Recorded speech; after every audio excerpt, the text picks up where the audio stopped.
What's up, guys? We are back. This is part two to a two-part series. In the last video, I showed you kind of my process, how we take an idea, kind of left it kind of grungy, make a copy of it, sketch over the top of it, make sure it's accurate using the perspective tools. I'm going to rewind back a little bit, and I'm going to show you my sketching process. So let's just jump right in. All right. Got a coffee here, which is a must. It's always nice to have on hand when you're doing some sketches. Okay, so I got the image I bought in here, and I'm going to pick a brown, right, just like that. Use the pencil brush, or a pencil. You can see it right here. It's called the art pencil. This is Sketchbook Pro that I'm using. Make a new layer, right? Now, like I talked about, let's just draw boxes, right? Real soft, or loose, I should say. Put a stick here, put a stick here, right? And this could slightly go back towards that angle, right? This one's like this, and maybe that's like that.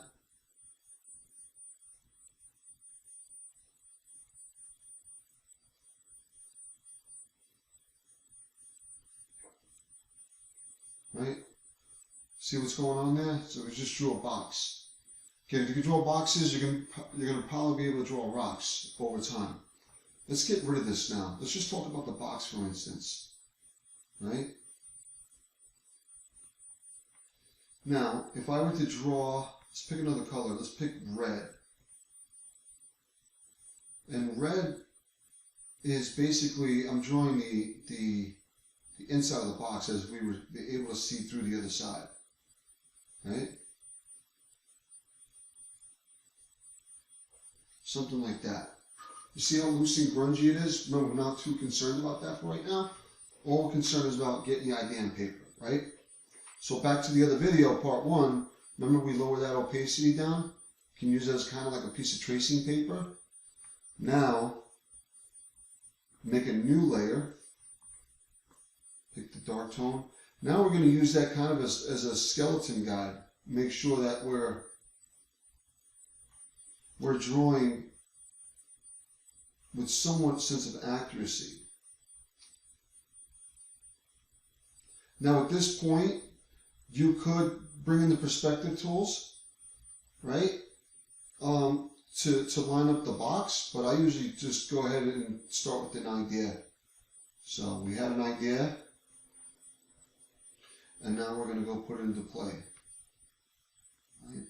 Remember, I need to see the inside of that top to help me locate center, right?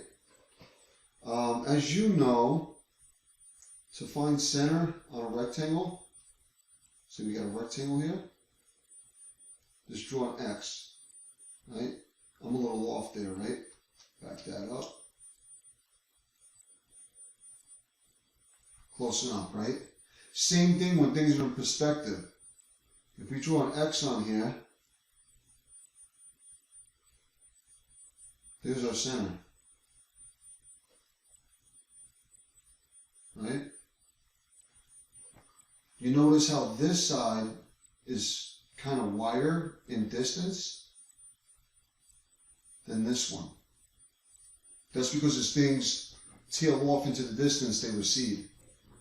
Just like in the photo. Let's look at the photo, right? Even though it's slight, it's there, right? Let's go back to that red. Right? Notice these are tapering. If you turn this off, see how these are slightly tapering? They're going to end off to a point somewhere down here, or off the page, in fact. So keep that in mind. All right, let's back that up.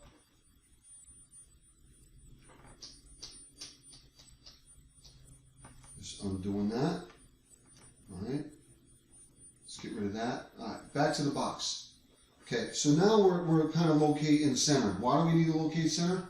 Well, we got to locate the legs. If we look at the reference, you know, not that it had to be like super accurate. Let's go to a fountain pen. It might show up a little harder. Right, so this distance here, you know, remember, things closer to the viewer is going to seem fatter, right? So let's put an X on this.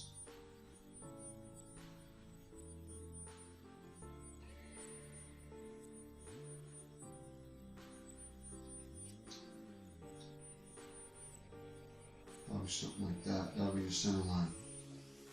A and B. A is going to be bigger than B.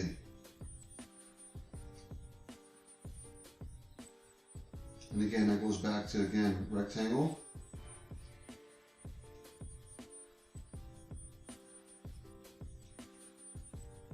Okay. Now, if you can't draw straight lines, and again, a lot of this when you're doing rock, there is a level of tolerance for error, because rock a lot of times is irregular. It won't show up as opposed to something that's architectural and very square. But they have this ruler tool. See the ruler? Check it out. You just line your edges up, just like so, by moving those grips. And it's just basically like training wheels. It's going to guide your stroke right down that line. See? Now we know that that's center. Pretty cool, right? So, a little bit of drafting.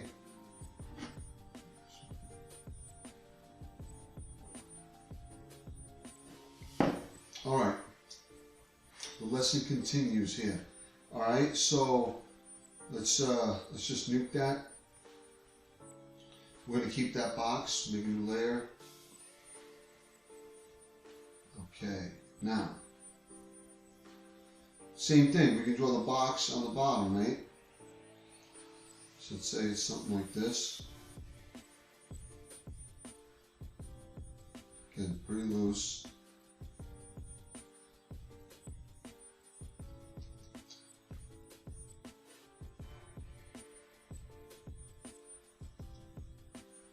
Something like that, right? So we know a leg is going to go here, right? That's the end. Let's just say you're like this. It's something like that. And then same thing here. We're going to do a center of that again. Keeping it pretty loose right now. Remember, we're going to run this through the grid, right? And then these can extend up. Those are your legs. Remember I was talking about being kind of important to draw as if you're seeing through it? And that's kind of what we're doing right now. We're just roughing it in. These can go all the way up to the bottom. Same thing on the back side, right? This is going to help you visualize the top. Okay? And this comes out a little bit. It looks like there's a cantilever. A little bit of a shadow line. See if you look at this distance right there. Drops that little bit of shadow so you know that that top's overhanging the vertical legs. We'll zoom back out. A little bit of observation skills there. Okay. Alright, so let's just draw this top. Something like that. Remember, that's the bottom of the top. Looks to be pretty thick. This is a pretty thick top. I'd say that's somewhere like 5.5 inches, 4.5, 5.5 inches, give or take, right? And this is just a quick study. We're not really doing it to scale or anything. This goes like this.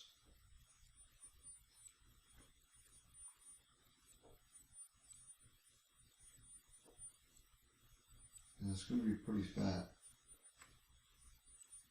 Something like that. Right? And then this is cutting back, a little out of whack there. Right? At this point, now this is like starting to look like something. Right? This could be a little fatter.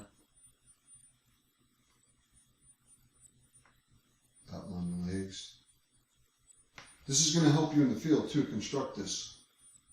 Right? So we know that there's a little bit of a drop shadow there. Okay. So there's your skeleton. Real quick and dirty. Alright. Alright, now what we're going to do is we're going to set up the perspective grid. So we can probably toss the reference for now. So let's get rid of that. And let's set up the perspective grid. Remember the part 1 video, if you haven't checked it out, go check it out. It kind of gives you an overview of the process. Now we're kind of getting into the nuts and bolts. So let's set up that grid. Now this is a 2-point perspective. Why is it 2-point perspective? Is because you have a set of lines going this way towards a VP1, and then you got a set of lines going this way towards VP2. Okay, so let's set that up using the software. Oops, sorry. Back that up. Get rid of those lines. Okay, turn that off. Let's make a new layer. Alright, then what I'm going to do is I'll set up the perspective grid. This is a 2-point. You see by the 2 dots.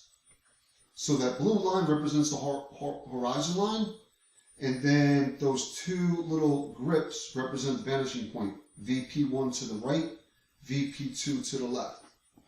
Makes sense, right? Now, let's go ahead and set that up. Now what's cool about this program, you'll notice it gives you, the cursor kind of lines up and it gives you like these like dash white and black lines. When it hovers over the area, it kind of see if you're in parallel and see if those lines are at the right angle pointing to the proper vantage point. And I can see this is just slightly, actually that might be right on the money. And that one needs to be adjusted.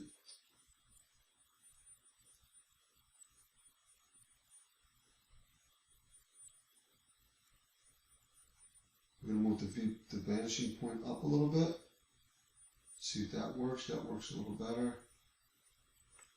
Now this one gets pulled out a little bit.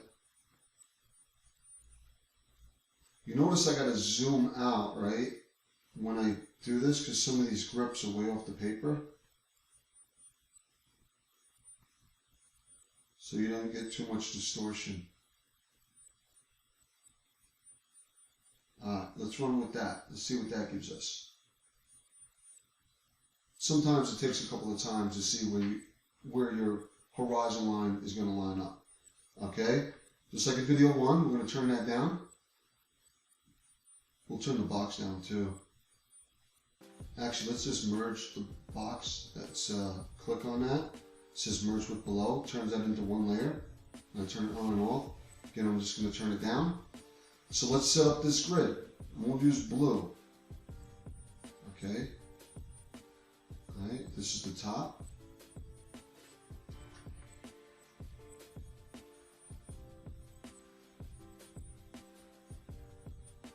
So these lines are controlled, see?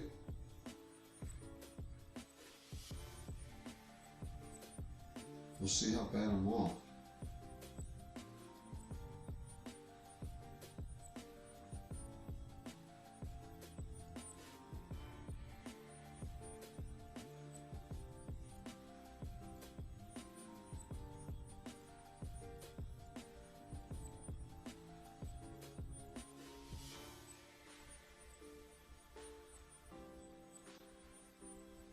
And then this is, I always drop these down.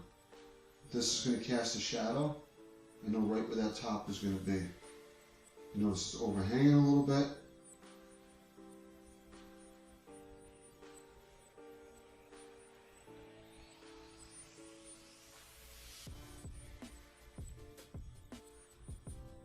There you go.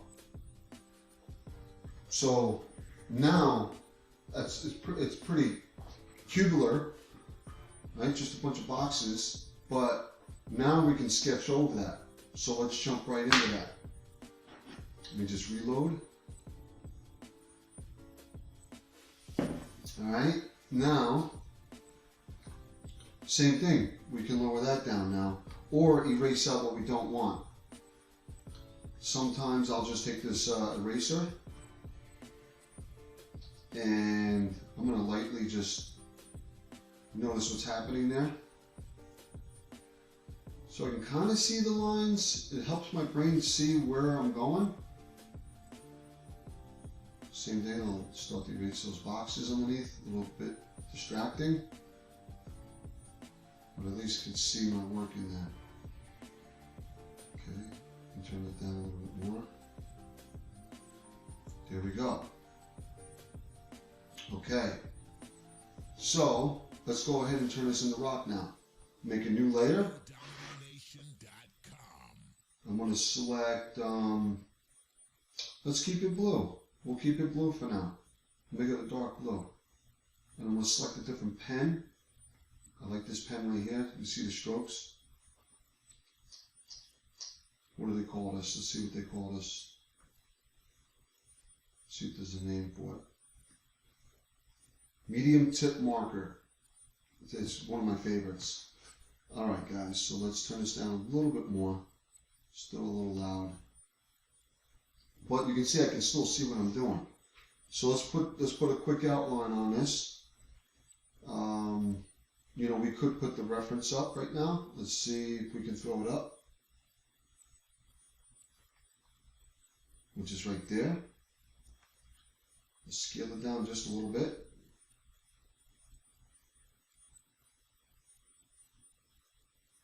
Alright.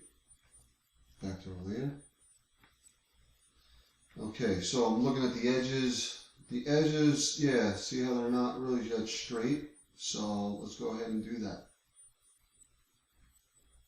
Start there.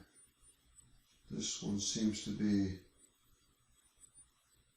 something like this, and then, you know, I don't usually follow to the T. Use my own imagination. That's what's cool about having some different reference. You start mixing and matching. Now this is where you could use the line tool, but we're not looking for straight lines. You know, a little bit of that bumpiness or sketchiness is really going to help out here. There we go, we put an edge on that.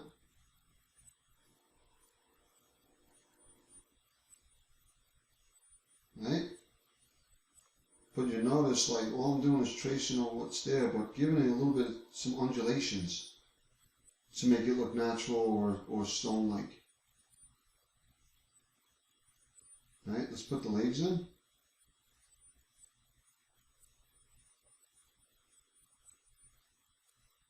You know, maybe that one has quite a bit of an angle there. A little bit of a camber on this leg too, see that? See how that's kind of arcing just a little bit? We can throw some of that in. So right now we're straight, how would that look like? Well, we know that would kind of be the apex. And maybe it does one of these.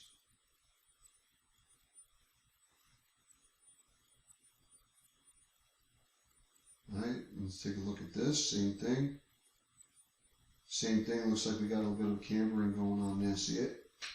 Alright. Again, I don't usually follow that close, but I'm just trying to show you how you can use reference to help make sense of what to draw.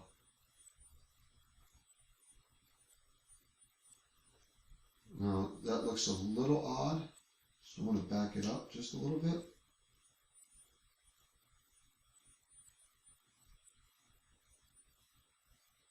There we go.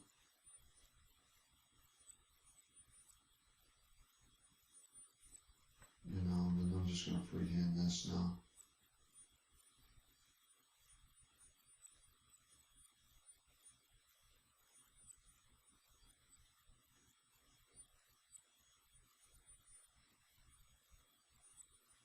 Okay. Pretty simple, right? This might be a little fat right here. I'll erase out a little bit of that. And I'm just going to just do something like that. Alright? Now, look how it's shaded, right? We got the sun hitting the top, the faces, a little bit of a drop shadow, and then these are in shadow. So we can go ahead and let's just go ahead and make this a little bigger. Now, I'm using a Surface Pro, and the pressure is plays a big impact on how this colors out. The harder I press is I get a stronger line. The lighter I press, just like in a number 2 pencil or another pencil of some sort, it honors the same system. So I'm just glazing over the surface a little bit back and forth with the pencil. Pretty cool feature. I know the iPad does the same. Just going to shadow in here a little bit.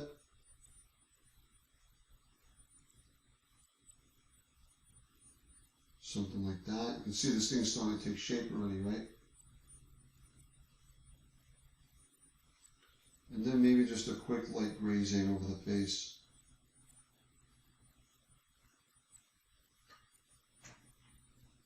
Right? And then we can put a little bit of a shadow in there, right? And then this is the tabletop.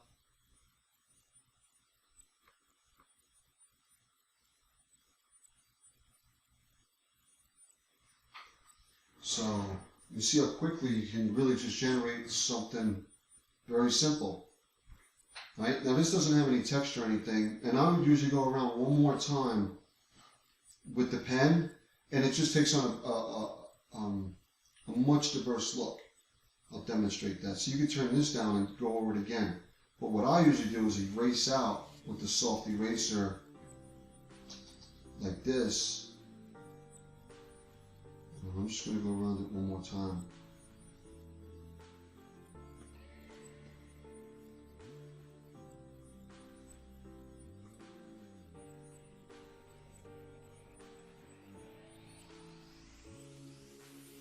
Seems like each time you take a pass at it, you get a little bit of a different, look. It's a little more complex, kind of like on pencil and paper. When you draw on pencil and paper, what happens is you smudge a lot.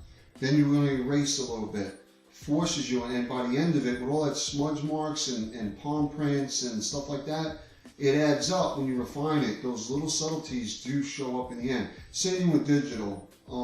Not a big fan of having it look too sterile or too digital. I want a little bit of rusticness to it and crudeness. I think it adds to the character.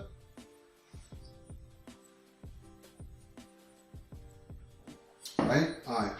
I'm going to finish this off. Let me get in the zone real quick and knock this out. And I'll explain what I did at the end. Take one more pass at it.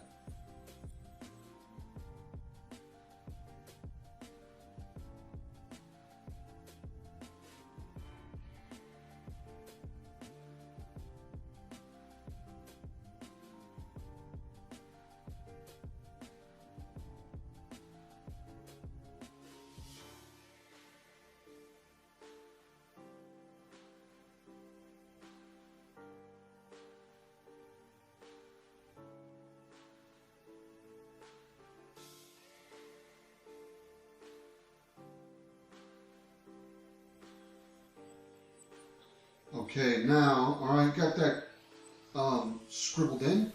I'm going to use the airbrush. Same thing. Now I'm just going to blow color right here across that drop shadow. Now I made this on a new layer.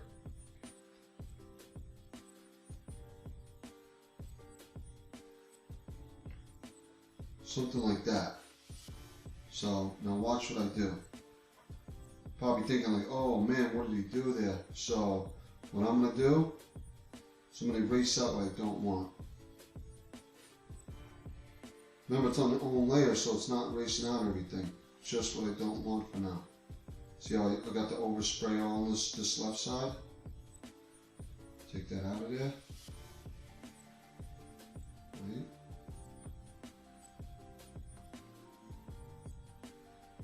Just like so. And then if you notice that shadow's it's clipping along right about something like that, right?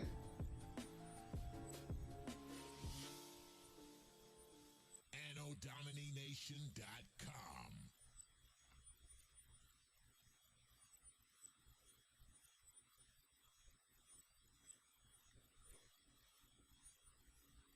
Right?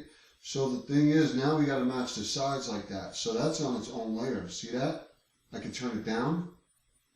We can slightly leave it there. Just like that. See, now it tells that bench top is overhanging that. It tells the eye that that's farther in distance than the vertical legs. Same thing, you can do the same thing on the legs and the side now. So let's go ahead and do that again. Make a new layer. Back to the airbrush. That's that shiny chrome looking tool. Just going to brush in something on the side. And then same thing on this side. See? Alright. Now we're going to erase out what we don't want.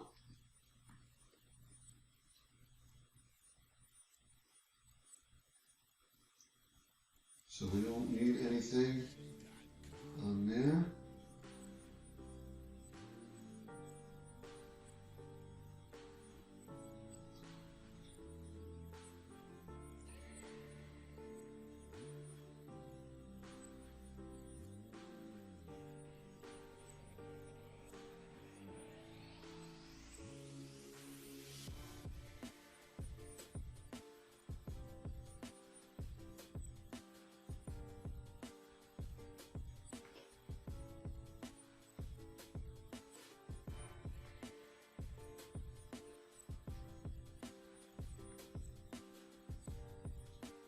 So I'm not painting white in, remember, I'm just erasing out what I airbrushed. Right?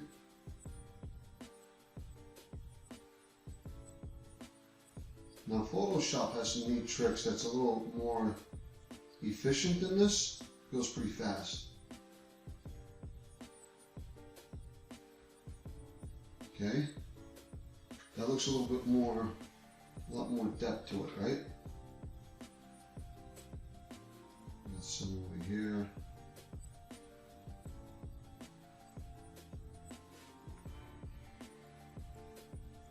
I'm kind of scrubbing at it, erasing that, but I'm scrubbing it, leaving little bits and pieces behind. Just gives it a little more, like that I was saying about the scraps. It all adds up in the end, right? Alright. Looks like it's got some pop. Now, that looks like a neat concept. It's quick. Now, it's shorter in width than what we drew, but I'll show you what we can do there.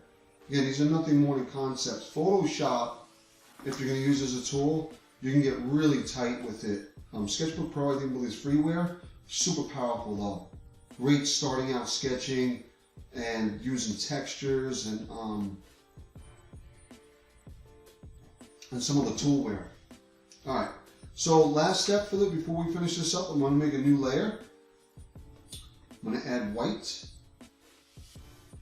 Again, take the airbrush tool, and I'm going to spray just the top. So I'm going to spray the top like that, and then I'm going to take out what I don't want. Take the eraser tool.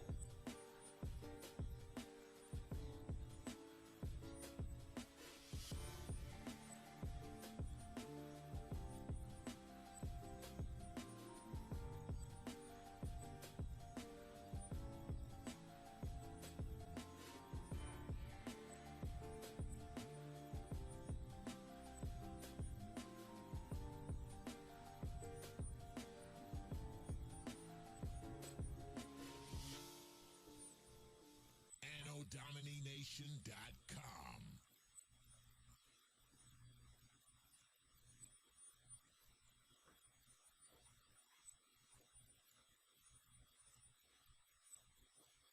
then I'm going to use the soft and then just kind of fade out.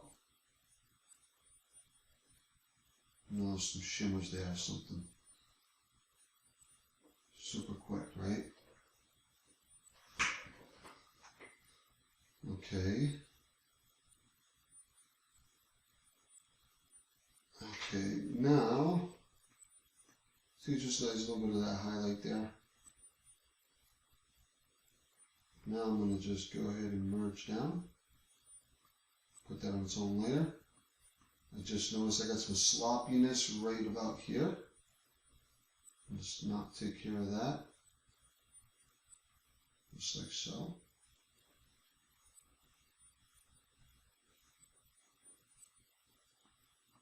Now I'm just going to start merging down. What that does is takes in all the layers and put them together in one.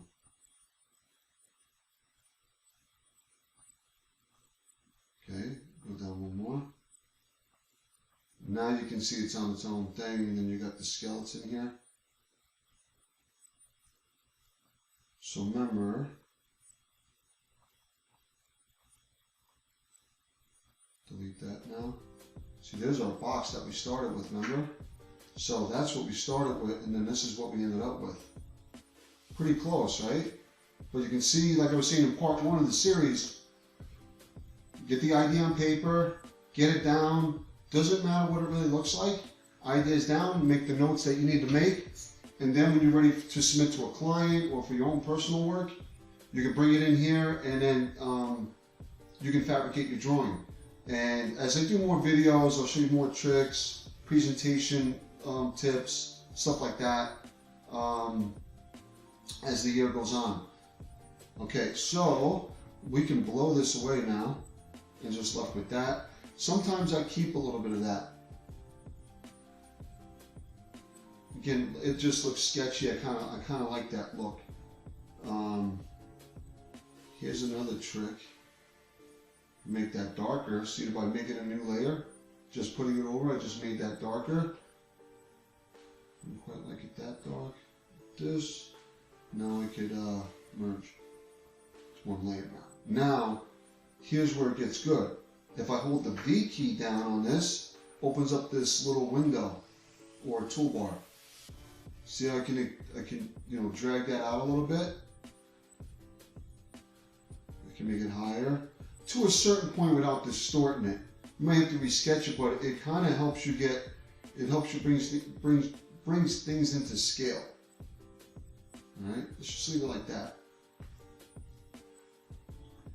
Now I can go ahead and maybe put in some grass on the bottom. We're going to use the eraser tool. Okay. Zoom in here.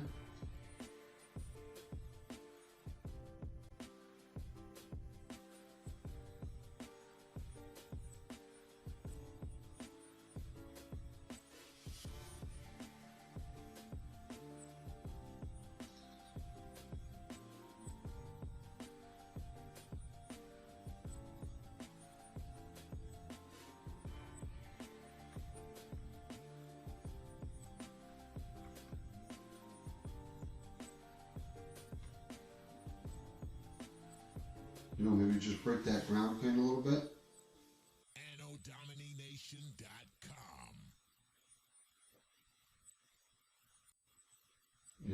Not bad, right?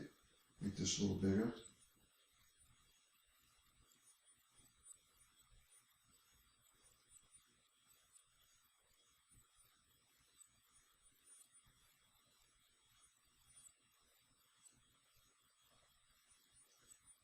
And there you go. So now that's on its own layer. Now I can scale this down, right? I can make a duplicate of it. I can move that, right? Scale this up. And then if I don't like that direction, I can flip it around. And then I'm gonna flip layer horizontally. mirror layer right there. See, I flipped it around, move it out a little bit, it's going the other direction. Pretty powerful.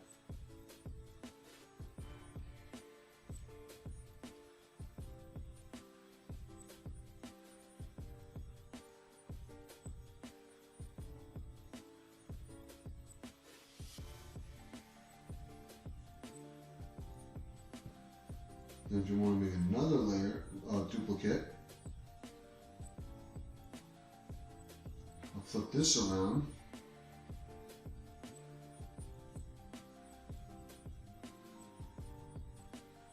That's kind of the way we drew it. And then I could also,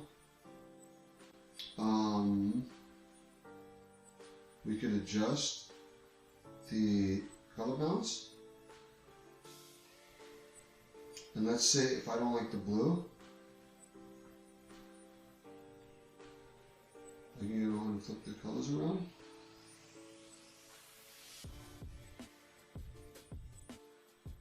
There's a turquoise, right? Not that you would use that. Pick something more practical.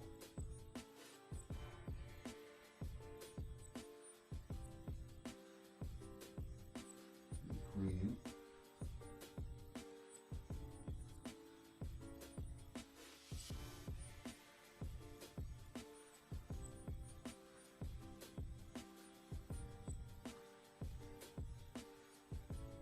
Didn't really show it much. You see it kind of took away from that line right there. But Photoshop is a little more advanced than that, where you can really colorize the object. All right, guys, that covers it for today. Appreciate you joining the video. If you can give me a thumbs up and leave a comment, email me if you have any questions. Send me a message. Be more than happy to guide you on your way as to improve your sketching skills. So, all right, guys, signing off. More videos to come. Peace.